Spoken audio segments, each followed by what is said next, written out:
কতবার ফোন করেছি, মিস করতাম বাড়িটাকে মিস করতাম। কাজের দোহাই দিচ্ছ, আমি খুব ব্যস্ততার দোহাই দিচ্ছ। ছোটবেলায় বাবা মা তোমাকে এই দোহাই দিয়ে তোমাকে অন্য জায়গায় কোনো কিছু হতে চাইনি অনেস্টলি। আমি মনে করি যে আমি ইমোশনালি বাবা মার সঙ্গে খুব কানেক্টেড। শুধু বাবা মা নয়, আমার খুব কাছের মানুষগুলোর সঙ্গেও আমি খুব কানেক্টেড। মানে মেন মন্ত্রা, আমি ছোটবেলা থেকে এটা নিয়ে বড় হয়েছি।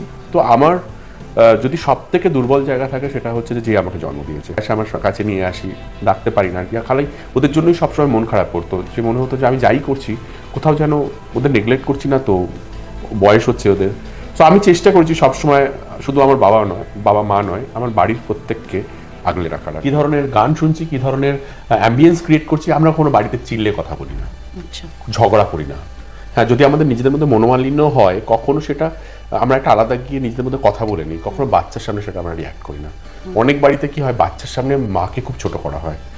ম্যাক্সিমাম ক্ষেত্রে আমরা যে দেখেছি বা জেনেছি যে ডোমেস্টিক ভায়োলেন্স যেটা হয়, সেখানে বাচ্চাদের সব থেকে বেশি এফেক্ট করে আর কি। সো আমরা চেষ্টা করি যেন বাচ্চাদের চাইল্ডহুডটা ভালো থাকে। এই রেকর্ডিংটা বা ইন্টারভিউটা বেশ কিছুদিন আগের, কিন্তু প্রায় বছরখানেক আগে। তারপর অনেক কিছু ঘটে গেছে, ইলেকশন হয়েছে, রাজ চক্রবর্তী হেরেছে, ডিম ছড়াছড়ি, অনেক কিছু ঘটেছে।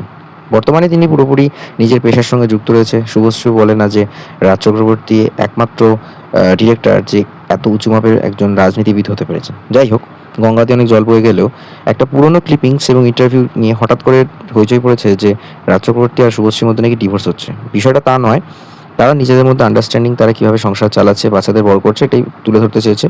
এবং এক্ষেত্রে কিছু বক্তব্য রেখেছে রাজ চক্রবর্তী, যে সে তার বাচ্চাদের যেন প্রপার টাইম দেয় এবং তার কাজ থেকে যেন সে ব্যালেন্স করে চলতে পারে। এবং সেখানে জিনিসটাকে এমনভাবে হিপোক্রেট করে ট্রোলিং করা হচ্ছে যে সে তার বাচ্চাদের সময় দিচ্ছে না বলে রাজ চক্রবর্তী তাকে নাকি একটা ওপেন প্ল্যাটফর্মে অপমান করেছে। বিষয়টা কিন্তু তা নয় একেবারে। যেহেতু আমাদেরকে সেটা জোর করে করতে হয় না, তাই জন্য ওই পরিবেশটা অটোমেটিক্যালি তৈরি হয়। ডেফিনেটলি কিছু কিছু জায়গায় উই সেট অ্যান এক্সাম্পল।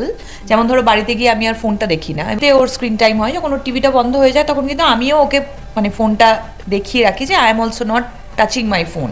ছোট থেকে বড় মানে আমরা দুজনেই সকলকে রেসপেক্ট করি। মানে ধরো এভরিডে আমাদের বাড়ির যে সিকিউরিটি গার্ড, তাকে যেভাবে আমরা প্রত্যেক দিন গুড মর্নিং বা গুড ইভিনিং বা যাওয়ার সময় গুড নাইটটা বলি, ইউভানো এক্স্যাক্টলি এখন বলার কথা যেদিন থেকে বলতে শিখেছে ওরম ভাবেই বলে। রাজ চক্রবর্তী একজন ভালো মাপের পরিচালক হওয়া সত্ত্বেও তিনি কোনো একটা সময় তৃণমূলের চক্করে পড়ে এমএলএ তো হলেন ব্যারাকপুর থেকে।